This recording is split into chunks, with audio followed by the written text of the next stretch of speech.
Sebelum Pak Purnomo Yusgiantoro menyebutkan nama tokoh figur yang betul-betul kompeten menduduki Menteri Pertahanan ke depan menggantikan Prabowo Subianto, tanggapan terlebih dahulu Pak mengenai pernyataan Presiden Joko Widodo mengenai eskalasi Timur Tengah dan juga Perang Dunia Ketiga yang kemarin disebutkan Prabowo bakal meruncing itu Pak. Ya, memang sejak dulu memang geopolitik Timur Tengah ini seperti itu ya. Ada on and off ya. Kalau kita lihat perkembangan geopolitik sejak sebelum 1945, kemudian bergeser menjadi geoekonomi sampai tahun 1990, kemudian sekarang kita masuk ke geopolitik lingkungan namanya. Jadi ada suatu pergeseran.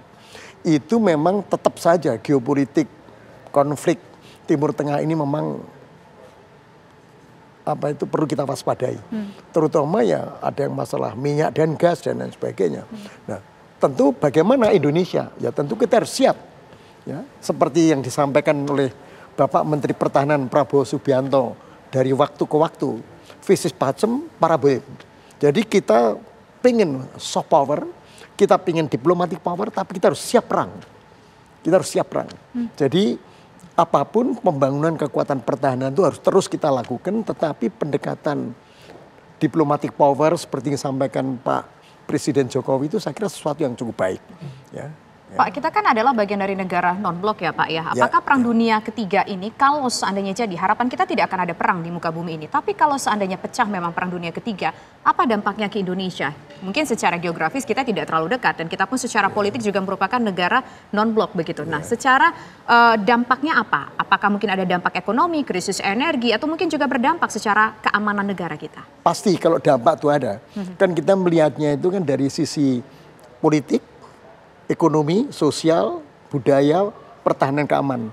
Pasti itu ada dampaknya.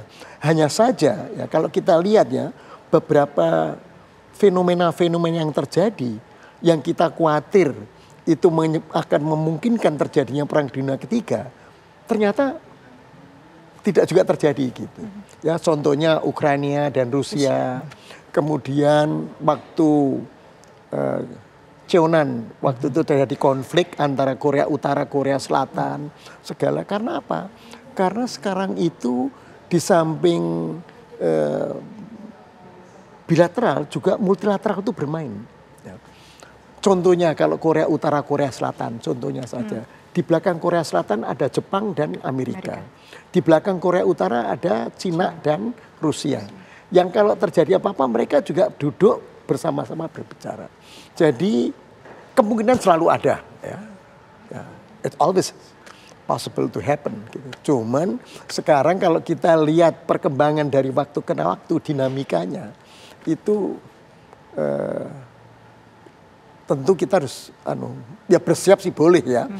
Tetapi memang bagi diri kita tuh yang penting pembangunan kekuatan pertahanan terus harus dilakukan. Karena kalau kita ingin damai ya kita harus siap perang gitu. Dan itulah saya kira hal yang harus dilakukan. Dan itulah yang disampaikan oleh Menteri Pertahanan kita, Bapak Prabowo Subianto. Itu betul sekali itu. Karena yang kami ingat kemarin Prabowo juga mengatakan jika ada negara di belahan dunia sana yang tidak bisa menahan diri. Bukan hanya perang dunia tapi ujungnya adalah nuklir Pak. Perang nuklir yang signifikan akan berpengaruh ke Indonesia Pak Purnomo. Kita termasuk negara yang menandatangani proliferasi nuklir. Jadi kita tidak menggunakan senjata nuklir dan di kawasan kita memang tidak ya. Pernah kemarin waktu AUKUS, Australia, UK dan US menandatangani satu aliansi ya. Dikhawatirkan juga akan dilakukan pengembangan nuklir. Ternyata yang terjadi memang nuklir bukan untuk senjata, tetapi nuklir untuk dipakai sebagai engine dari kapal selamnya Australia, Collins Class.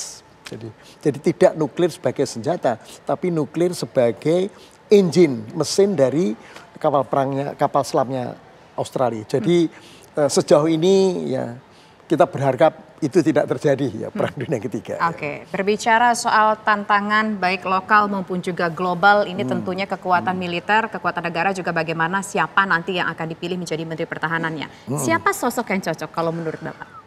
Kalau saya harus menyampaikan pendapat saya, tentunya sosok Menteri Pertahanan yang baru ini mesti sosok yang bisa memahami sektor pertahanan negara satu. Ya, dan memang sektor ini sektor yang klasik karena ada kaitannya dengan TNI. Ya.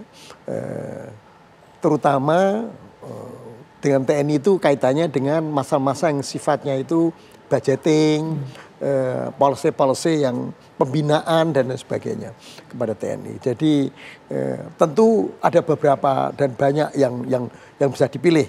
Kembali tentunya ya tergantung dari presidennya, bukan tergantung dari presidennya. Tentunya. Sosok siapa kira-kira yang cocok memenuhi kriteria-kriteria itu? The bad news is I'm not the president. Di-spill boleh Pak? Istilah mungkin rekam jejak, Bapak mungkin pernah interaksi kerja bareng beliau. Begitu ya. Mungkin ada yang terbayangkan begitu? Bagi saya yang terbayang sekarang itu saya itu menjadi pengajar di Universitas Pertahanan. So I'm happy as it is. Baik. Kemudian kita berbicara mengenai tantangan presiden ke depan, Pak. Beberapa hari lagi kita akan menyambut hari pelantikan presiden terpilih Prabowo Subianto. Dari aspek sosial, ekonomi, energi, Bapak melihatnya seperti apa? Ya, memang ke depan ini ya, itu masalah yang terkait dengan energi dan pangan. Itu kita berharap untuk bisa mendukung nanti, tentu yang lain juga. Tetapi ini bagi kita yang penting sekarang kan bagaimana kita bisa mendapatkan dukungan pembiayaan untuk banyak hal yang harus kita lakukan begitu ya. Dan salah satunya saya kira sektor yang mungkin bisa dikembangkan itu ya dari energi dan dari pangan gitu ya. Energi dan pangan gitu ya. Artinya dari energi dan pangan artinya kita bisa mengejar penerimaan negara dari sektor energi dan pangan atau bagaimana Pak? Ya, kita tentu berharap kita bisa mengembangkan itu karena banyak sekarang yang bisa dikembangkan dari sektor pangan dan energi. Termasuk itu soal ini, Pak, pribadi ya. Baik, itu secara pribadi. Termasuk soal pengelolaan bahan bakar minyak dan pelumas ya Pak ya? Ya kan BBM kan hanya itu. Betul. Yang non subsidi kan Pertalite, kemudian solar, ya, biodiesel, kemudian LPG 3 kilo, kemudian kalau di listrik R1, ya, 450 volt, lalu 900 volt yang dapat subsidi harga. Itu hal-hal yang mungkin perlu dipertimbangkan apakah pilihannya itu subsidi harga atau pilihannya subsidi langsung. But I will let the cabinet nanti yang akan coba. Ini kan Pak Purnomo Yuskiantoro juga pernah bergelut di sektor SDM ya Pak ya? Betul. Kita ingat beberapa waktu yang lalu ada rencana subsidi BBM tertutup. Jadi hanya orang-orang tertentu saja yang bisa menerima subsidi BBM itu. Kalau menurut Bapak ini yang paling tepatkah? Tapi bagaimana nanti cara pengawasannya idealnya Pak? Ya pakai kuota ya. Jadi itu termasuk di dalam prinsip subsidi harga. Karena tetap subsidinya diberikan dalam bentuk harga, tetapi diberikan langsung kepada mereka yang memerlukan.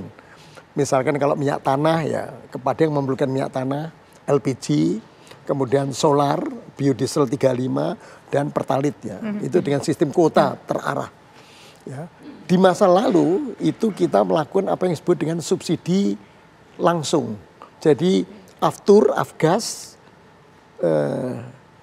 fuel oil dan diesel itu sudah kita lakukan, tapi kemudian pendapatannya itu sebagian kita kembalikan dalam bentuk BLT, bantuan langsung tunai. Gitu. Bantuan langsung tunai. Kita kembalikan ke rakyat yang memang betul-betul membutuhkan. Gitu. Baik, kalau berbicara mengenai pertumbuhan ekonomi Pak Purnomo Yuskiantoro, karena kan Bapak tadi juga berpesan kalau bisa memang harus ditingkatkan pendapatan negara, tapi di angka sekitar 8%, menurut Bapak apakah sangat realistis itu diwujudkan? Bahkan sebelumnya target 7% pun sepertinya sulit Pak untuk menjangkau angka tersebut. Kalau versi Bapak bagaimana Pak? Pertumbuhan ekonomi bisa dikembangkan tapi harus bertahap. Tidak bisa langsung begitu. Harus bertahap dari waktu ke waktu dan itu dilakukan secara sistematik ya. Saya kira kita ingin melihat nanti tim ekonomi dari pemerintahan yang baru seperti apa ya. Nah tentu dengan tim ekonomi ini kan juga bisa menimbulkan confidence building nanti untuk dapat mendorong pembangunan nasional begitu ya. Jadi prinsip yang saya bisa sampaikan ya itu bisa saja nanti dicapai tapi secara bertahap. Ya tidak bisa secara cepat gitu. Karena memang ya ini kita kan bangsa yang besar, 270 rakyat Indonesia, gitu, ribuan pulau gitu. Ya, jadi saya sendiri pernah mengalami muter seluruh Indonesia seperti apa. It takes time. It takes time, tapi di sisi lain kita juga tahu bahwa untuk mendapatkan pendapatan sumber negara itu salah satunya juga bicara soal pertumbuhan ekonomi, pendapatan negara itu juga salah satunya bersumber dari belanjanya masyarakat, Pak. Ya. Tapi kabarnya saat ini tengah terjadi deflasi karena masyarakat tengah menahan diri untuk tidak berbelanja di tengah kondisi ekonomi yang sulit. Sementara di satu sisi kita punya semangat untuk meningkatkan pendapatan negara karena begitu banyak hal yang harus kita biayai ke depannya. Bagaimana melihat kontradiktif ini, Pak? Ya, jadi ada 5 hal dari sisi expenditure. Yang memang itu bisa menjadi dukungan terhadap pertumbuhan ekonomi, gross domestic product kita. 1, public consumption, tadi yang disampaikan. Ya. Mungkin public consumption kita agak turun. Dulu tahun 97-98 waktu ada krisis ekonomi, kebetulan saya berada di pemerintahan, itu memang ada penurunan golongan menengah, ke golongan bawah terjadi. 97, 98 waktu itu. Jadi public consumption ini penting. Kedua yang tidak kalah pentingnya adalah investment. Investment ini penting. Dan investment yang penting juga di antara investment dalam negeri dan luar negeri itu foreign direct investment, FDI. Itu penting sekali. Ya. Ketiga tentu ekspor. Ya. Nah tentu APBN kita ada di situ.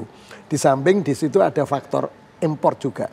Jadi 5 hal ini memang perlu menjadi perhatian kita di dalam bagaimana kita bisa meningkatkan nanti pertumbuhan ekonomi. Public consumption, investment kita, ekspor kita, APBN kita, dan import. Sepertinya memang butuh anggota, butuh jajaran pembantu presiden yang betul-betul solid, betul-betul ahli. Tapi kalau Pak Purnomo melihatnya apakah akan didominasi oleh kalangan non-parpol, profesional, atau ceruknya tetap didominasi teman-teman Partai Koalisi Indonesia Maju, Pak? Saya kan sekarang sebagai Advisor. guru, dosen, yang saya tentu tekankan, ya, dan itu saya juga dengar dari beliau-beliau menyampaikan juga, hopefully itu akan ada second cabinet. Ya, akan sama dengan. Oke, nah harapan Bapak sendiri untuk pemerintahan ke depan yang nanti akan dilantik 20 Oktober seperti apa, Pak? Optimis, ya, harus ada optimisme.